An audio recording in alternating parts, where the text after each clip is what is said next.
Bonjour, c'est le jour du oui à Dieu pour Chiara Lubich, fondatrice du mouvement de Focolari. Comme pilule, cette question: est-ce que je suis Dieu dans ma vie? Je partage avec vous un écrit de Chiara Lubich qui retarde de manière simple ce qu'elle a vécu il y a 80 ans lorsqu'elle a dit son oui à Dieu. C'est un écrit qu'elle a fait alors que le mouvement avait à peine 30 ans. Imaginez-vous une jeune fille amoureuse de cet amour qui est le premier, le plus pur, qui n'est pas encore déclaré, mais qui commence à enflammer l'âme. Une joie spéciale qu'il est rare d'éprouver une autre fois dans la vie, une joie secrète. On m'avait conseillé quelques jours auparavant de veiller la nuit du 7 décembre auprès du crucifix afin de mieux me préparer à ce mariage avec Dieu.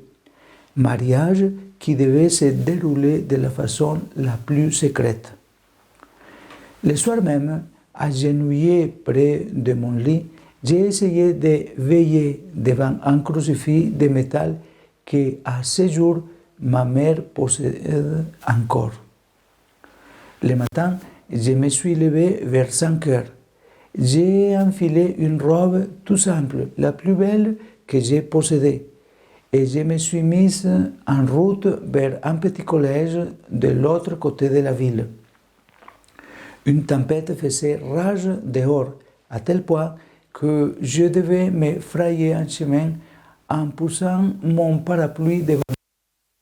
Ces circonstances me semblaient exprimer que l'acte que j'étais en train d'accomplir rencontrerait des obstacles.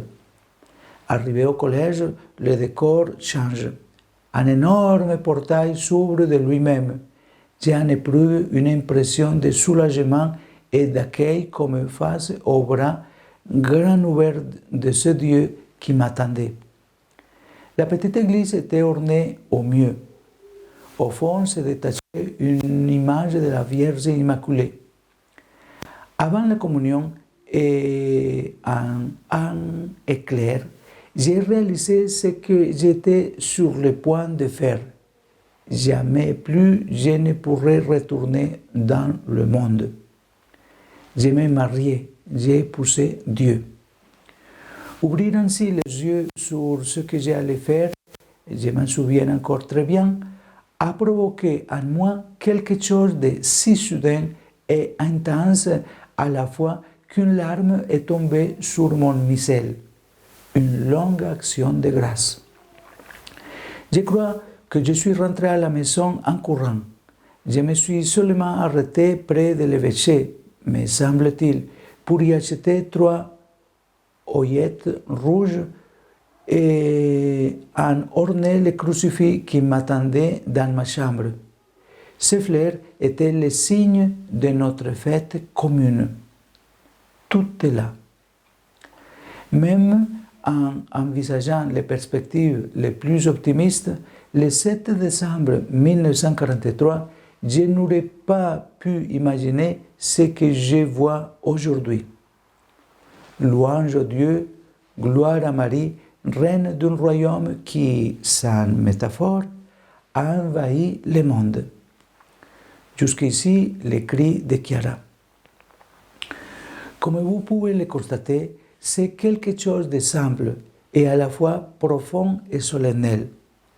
Rendons grâce à Dieu, car grâce au oui sincère et total de Chiara Lubich, l'Esprit Saint a donné naissance à une œuvre qui continue aujourd'hui à aider l'Église à faire vivre le testament de Jésus, qu'ils soient tous un. Vous et moi, nous sommes également appelés à contribuer par notre oui à Dieu pour apporter notre grain de sable à la construction de la fraternité universelle. Rendons grâce à Dieu pour tout ce qui, inspiré par le oui de Chiara Lubich, tout au long de ces 80 années, ont contribué à cette tâche de favoriser l'amour mutuel afin que Jésus soit toujours présent au milieu du monde et que la communion soit une réalité dans ce monde, dans de nombreuses régions de la terre. Que Marie, l'artisane de cette œuvre, continue à aider ceux d'entre nous qui ont repris les flambeaux de Chiara et avec son intercession, nombreux soient ceux qui, peu à peu, rejoignent cette grande famille des Focolari. Que le Seigneur bénisse cette grande famille des Focolari, que vous bénisse à vous, et je vous prie à vous de demander des bénédictions pour que cette œuvre, ainsi comme les autres œuvres que l'Esprit Saint a fait naître au long de l'histoire, puisse continuer à fleurir et à contribuer pour que le royaume de Dieu soit une réalité sur la terre. Bénédiction à vous tous. Amen.